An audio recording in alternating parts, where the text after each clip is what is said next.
Chapter 1. The invitation that should have warned me. It was one of those crisp early spring evenings when I felt the chill more in my gut than in the air. I remember checking my phone for the third time, the little text lighting up, birthday dinner at Mom and Dad's house, 7 p.m., be there, wear something nice. My sister, Claire, was turning 30, and the whole family was gathering to celebrate at the house I'd grown up in, house filled with echoes of laughter, fights, and the soft hum of expectations that I drove over in my old sedan, the one I'd had since college, worn in all the places I didn't care to fix. As I approached the driveway, my heart twisted a little. Under the soft glow of the front porch light I spotted the delivery truck in the driveway, its back door open, the shape of a car visible behind the tarp. I pulled in slowly, parking near the side garage door, wondering if maybe they were doing something extra special for Claire. I tried to reassure myself. Maybe she'd been talking about buying a car for a while. Maybe it was an early gift that I walked through the front door. My parents greeted me with hugs that felt warm but tinged with something else, pride? Relief? Something I couldn't name. Mom kissed my cheek and said, "So happy you could make it, honey." Dad gave a nod, "Glad you're here." I tried to smile. I looked around the living room, balloons floating near the ceiling, pastel streamers draped across the mantel, the cake, a big, white frosted confection with "Happy 30th Claire," iced in blue, and then I saw Claire standing by the car, her eyes bright, grin wide. "Thanks for coming," she said, and for a moment I almost felt glad for her. But then I noticed the pile of wrapped boxes meant for her on the ottoman, makeshift station, but none that looked like they were for me. I reminded myself, this is her night. I should just be happy for her. We sat down in the dining room. The table, long and heavy oak, polished, was laid out with fine china, silverware, candles. My parents had always pulled out all the stops for the milestone birthdays. My sister's 30th warranted a gala. I felt a gentle pang of something, let's call it recognition, that I was treated differently even from the start. I forced a laugh when one of my high school friends waved from across the room. I asked how life's going. She shrugged and asked how mine was. I answered vaguely. I didn't want to drown in explanations of my just okay job or the rental apartment I still lived in. Then Dad stood. He cleared his throat. "Thanks everyone for coming. We're so proud of our daughter Claire. This evening she's turning 30, and we know wonderful things await her." I clapped, smiled, felt the theater of it. And then he gestured toward the driveway. "We have a special surprise for Claire tonight." The guests leaned forward, the delivery truck's engine idled on the street outside. My heart hammered, not for Claire, but for myself. Somewhere in my mind I asked, what surprise could they be hiding for me? I'd been thinking I was part of this family celebration, and yet something in the air made me realize I might not count. The moment they opened the garage door and pulled the tarp off the car, sleek, shiny, new, my sister squealed and the crowd erupted in applause. It was her dream mid-sized SUV, impressive. The keys were handed over, she slid into the driver's seat, one of our friends took a picture, flashes going off. Everyone cheered. I forced a smile as she backed it out slowly, the headlights cutting through the dusk. I watched her step out, grin wide, hugging our parents. "Best birthday ever," she said, voice bright. I looked away, into the fixed facade of the garage lighting, my reflection in the side window of that car, not quite me. Not quite included. Dinner followed, salmon, asparagus, buttery mashed potatoes. Wine flowed, chatter floated. My sister told story after story of the car, how she'd almost picked a different color, how the dealer insisted she sit in it, how she planned road trips. I nodded when asked, I tried to sound excited. Meanwhile, I noticed my place setting, no extra box beside my plate, no hint of a gift waiting. My parents asked me how's work. I said, okay. Mom pressed, still enjoying the apartment downtown? I smiled and said yes. My father changed the subject. After dessert, coffee, lemon tarts, the moment came. My sister stood again. She held a black velvet box. And finally, she said. My parents helped tear off shiny wrapping paper from her second gift, a delicate gold bracelet with her initials. More applause. At that moment I realized, there were two tiers in this birthday party. Tier 1, my sister, the big celebrations, the new car, the sparkling jewelry. Tier 2, me, perhaps a guest. When the time came for me to open my gift, I barely had one. Mom handed me a small package. I sat back, others leaned in. I looked down. I ripped open the wrapping. Inside, a folded towel, plain, white, with a monogram. Laughter floated. My sister giggled. Friends whispered. My cheeks burned. I looked up and saw the smug nod on Dad's face. Thought you could use it, he said, lightly, draping the towel over my shoulder. The laughter paused for a beat, then bristled again. I forced a thank you. I tried to swallow the hollow feeling that I and the car ride home later. I stared out the window at passing street lights. My sister waved from the driveway in her new SUV. I waved faintly. My chest ached. In my mind I heard a voice, "This isn't fair." But I told myself the voice was childish. I told myself to let it go, and maybe I did, for the moment. Yet the seed of resentment had lodged itself.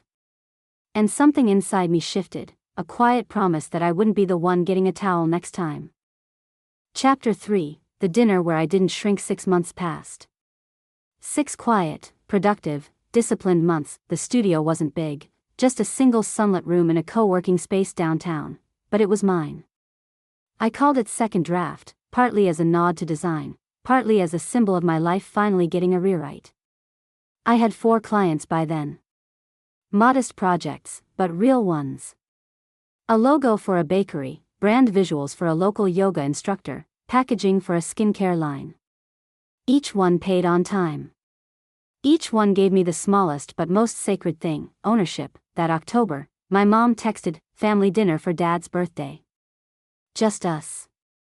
Sunday 6 p.m. home. Bring a bottle if you can." Smiling face with smiling eyes. I stared at the message for a moment. 6 months since I'd been home. I hadn't told them about the grant. I hadn't mentioned the studio. I hadn't even posted about it online. I didn't want them to dilute it with condescension or wrap it in a pat on the head, but I decided to go, this time, not to seek inclusion, but to watch. To see if anything had changed. And to finally test the new version of me I'd been building in the quiet. That I wore a simple navy blouse, black jeans, and the same boots I'd worn for the grant pitch. I brought a bottle of Spanish red I knew my dad liked, subtle, dry, serious. The kind of gift that says, "I see your taste, even if you've never seen mine." When I walked through the front door, everything looked the same. The ceramic bowl in the entryway. The smell of roast chicken and lemon. Claire's laugh bouncing off the walls before I even saw her. "Oh hey," she called. She was in the kitchen with Mom, slicing figs for a salad. Her hair curled and styled, her nails manicured. She glanced at me, smiled faintly, and went back to slicing. "Long time no see." "Yeah," I said.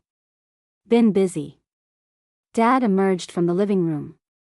"Hey there," he said. A handshake disguised as a hug. "Still working that design thing?" I nodded. "It's going really well, actually." He raised an eyebrow. "Still in that same apartment?" "Not anymore. I moved into a small studio downtown." "Oh," he said, then added, "Cool." Dinner was served. The 4 of us sat around the table, roast chicken, roasted vegetables, Claire's fig salad, a loaf of sourdough she'd brought back from Napa. My mom poured the wine. My dad gave a brief toast to 62, he said. To family, and to health. We clinked glasses. Claire launched into a story about a trip she was planning to Greece. Work's covering half the flight. Can you believe it? My mom beamed. You deserve it, sweetheart. Then she turned to me. And what have you been up to? I took a breath. Well, I got a grant, I said. From the Creators Circle. It's a national program. Their forks paused midair. I opened a design studio. 6 clients so far. Small jobs, but growing. I'm finally building something for myself. There was silence. Not dramatic. Just uncertain. Like they didn't know how to file this under the version of me they'd kept. Claire broke it. That's neat. Mom tilted her head.